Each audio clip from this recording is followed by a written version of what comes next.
पश्चिम बंगालच्या शासकीय रुग्णालयातील प्रशिक्षणार्थी महिला डॉक्टरच्या बलात्कार व हत्या प्रकरणाविरोधात 17 ऑगस्ट 2024 रोजी खामगाव येथे रॅली काढण्यात आली। इंडियन मेडिकल असोसिएशन खामगाव शाखेच्या वतीने अध्यक्ष डॉक्टर विनोद राजनकर, सचिव डॉक्टर नरेंद्र सिंग पवार, कोषाध्यक्ष डॉक्टर गौरव ठाकरे, पंचशील होमिओपॅथिक कॉलेजचे प्राचार्य डॉक्टर अजिंक्य कविश्वर यांच्या नेतृत्वात विविध संघटनांच्या वतीने रॅली काढण्यात आली। ही रॅली पंचशील होमिओपॅथिक महाविद्यालय येथून सुरू झाली व अंजुमन हायस्कूल चौक, जलम नाका टावर चौक मार्गे एसडीओ कार्यालय येथे एसडीओचे प्रतिनिधी तहसीलदार पाटील यांना निवेदन देण्यात आले। या निवेदनात उल्लेख करण्यात आला होता की दोषी आरोपी विरुद्ध कडक कारवाई करून फाशीची शिक्षा देण्यात यावी अशी मागणी सुद्धा करण्यात आली। येथून रॅली गांधीबाग येथे पोहोचली व तेथे रॅलीचा समारोप करण्यात आला। या रॅलीत doctor Harshal Narkhede, doctor Mitesh Gujarati, doctor Shobhana Kuhate, doctor Sushrut Zalte, Gajanan Shinde, Ramchandra Aylani, doctor Sonal Kalawate, Panchsheel homeopathic महाविद्यालयाचे प्रशिक्षणार्थी तसेच मेडिकल असोसिएशनचे पदाधिकारी मोठ्या संख्येने उपस्थित होते।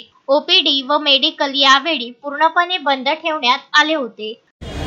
9 ऑगस्ट 2024 रोजी कोलकाता येथील आरजी कार मेडिकल कॉलेजच्या एका महिला डॉक्टरवर अमानुष असा अत्याचार करण्यात आला।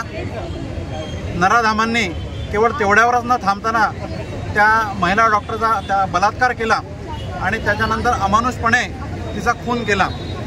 अशा ह्या नराधामांच्या प्रति रोष व्यक्त करण्यासाठी ज्या म्हणून वाईट प्रवृत्तीचे लोक त्यांच्याशी संलग्नित होते अशा सगळ्यांचा विरोध करण्यासाठी, निषेध करण्यासाठी आज इंडियन मेडिकल असोसिएशन संपूर्ण भारतभरामध्ये एक निषेध म्हणून आज आपला बंद पाळतो आहे। आपल्या IMAची खामगाव शाखा, त्यासोबतच homeopathic Panchsheel medical college, Indian dental association, chemist and druggist association Khamgaon, Khamgaon homeopathic doctors association, Nima association व हर्ष नर्सिंग स्कूल ह्या सर्वांच्या वतीनं एक शांतता मार्च इथं आपण काढण्यात आला, जो की आपल्या पंचशील होमिओपॅथिक मेडिकल कॉलेजमधून सुरू होऊन शांततेमध्ये आपला निषेध व्यक्त करत उपविभागीय अधिकारी यांच्या कार्यालयामध्ये येऊन एसडीओंना आपण एक मेमोरंडम दिलं, एक निवेदन दिलं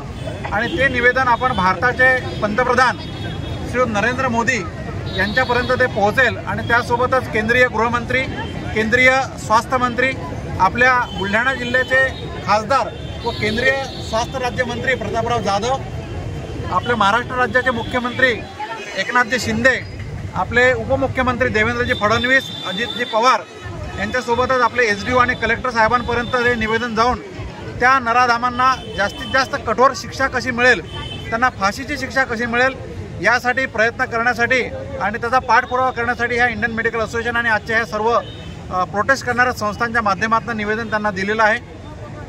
त्यासोबतच आज आपण बघतो की वैद्यकीय क्षेत्रामध्ये प्रत्येक ठिकाणी भरपूर महिला कार्यरत आहेत, तर ह्या महिलांना तिथं कार्यरत असताना एक चांगलं वातावरण तिथं मिळावं, तिथं प्रसाधनाची व्यवस्था व्हावी, त्यांची सुरक्षा व्यवस्थित व्हावी यासाठी कडक कायदे करण्यात यावे, सुरक्षा कर्मचारी नेमण्यात यावे आणि एक ज्याला म्हणतो भयमुक्त वातावरणामध्ये महिला कार्य करतील यासाठी व्यवस्था करण्यात यावी। त्यासाठी राज्य शासन आणि केंद्र शासन यांनी पूर्ण प्रयत्न करावेत अशा प्रकारचं निवेदन आम्ही आज आपल्या माध्यमातून, ह्या सर्व संस्थांच्या माध्यमातून पंतप्रधान नरेंद्र मोदी यांना दिलेलं आहे। यामध्ये जे नराधाम तिच्यामध्ये त्या संचितेला त्या पीडितेला मारण्यामध्ये नाही का सामील होते त्यांना कठोर शिक्षा मिळावी यासाठी आम्ही सर्व प्रोटेस्ट करतो आहे। त्या प्रोटेस्टचा आवाज हा आपल्या केंद्रीय सरकारपर्यंत आणि राज्य सरकारपर्यंत पोहोचेल याचा आम्हाला पूर्ण विश्वास आहे। थँक्यू। मोहम्मद फारूक, विदर्भ न्यूज, खामगाव।